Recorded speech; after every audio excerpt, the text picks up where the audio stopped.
Government of India నన్ను China పంపించింది. China కూడా వెళ్ళేసి వచ్చాను. After coming from China 6 months నిద్రపోలే నేను. పిచ్చిలేసింది నాకు వాళ్ళ డెవలప్మెంట్ చూసి.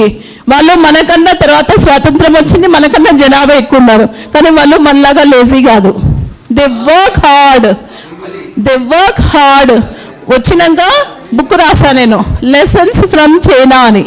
నేర్చుకున్నాము ఎక్కడి నుంచి అయినా. అక్కడ చైనా భాషలోనే మాట్లాడతారు.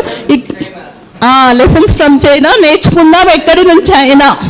వాళ్ళు సక్సెస్కి కారణం ఏంటంటే రెండు, వ్యవసాయము, ఎడ్యుకేషన్ ఓన్లీ వాళ్ళు చైనీస్ భాషలోనే నేర్చుకుంటారు. వాళ్ళు అన్ని దేశాలు పోతారు, నేర్చుకుంటారు, మళ్ళీ వచ్చి వాళ్ళ దేశం గురించే పనిచేస్తారు. ఫస్ట్ పాయింట్ అది. Second point education system. Beautiful education system వాళ్ళ దగ్గర. ఒక ఊరు వెళితే పెద్ద బిల్డింగ్ ఉంది అంటే అది స్కూల్. అన్నిటికన్నా బ్యూటిఫుల్ బిల్డింగ్ అంటే స్కూల్. అందుకే వాళ్ళు అంత డెవలప్ ఉన్నాడు అక్కడ. రియలీ వాళ్ళ అగ్రికల్చర్, ఒక్క ఫార్మర్ చచ్చిపోలేదండి అక్కడ సూసైడ్ చేసుకొని. ఇక్కడ ఎవరు చచ్చిపోయినా మనకేం ఫరక్ పడదు. So sad. వాళ్ళకి దేశభక్తి చాలా ఎక్కువ ఉంది, అది మనకు పోయింది.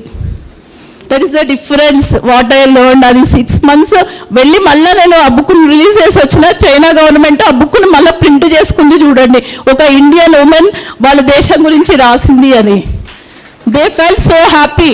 అంటే ఇక్కడ వచ్చి మళ్ళీ నేను రీసెర్చ్ చేశాను. నేను వెళ్ళిన కొన్ని రోజులలో పూర్తిగా నాకు నాలెడ్జ్ రాలేదనిపించింది. అయితే ఒక చిన్న ఇన్సిడెంట్ చెప్తా. మాతో ఒక గైడ్ ఉండింది, చిన్న అమ్మాయి. అమ్మ నువ్వు ఏం చదువుతున్నావు అని అడిగాను. ఫార్మసీ చదువుతున్నా అని చెప్పింది. నీకు ఇష్టమా ఫార్మసీ అంటే? కాదు, నా దేశానికి ఇప్పుడు ఫార్మసిస్టులు అవసరం ఉంది, అందుకే చదువుతున్నా అన్నది.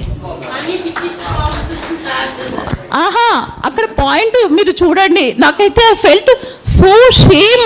నేను జీవితంలో ఇప్పటి వరకు ఆలోచించలే నా దేశానికి ఏమవసరమని. ఆ అమ్మాయి ఎందుకు చదువుతుంది?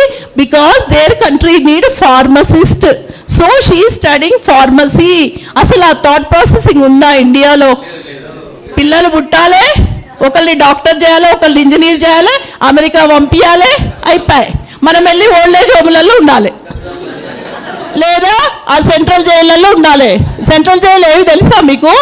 గేటెడ్ కమ్యూనిటీలు. ఈ మధ్య ఎందుకు తెలుసా అండి?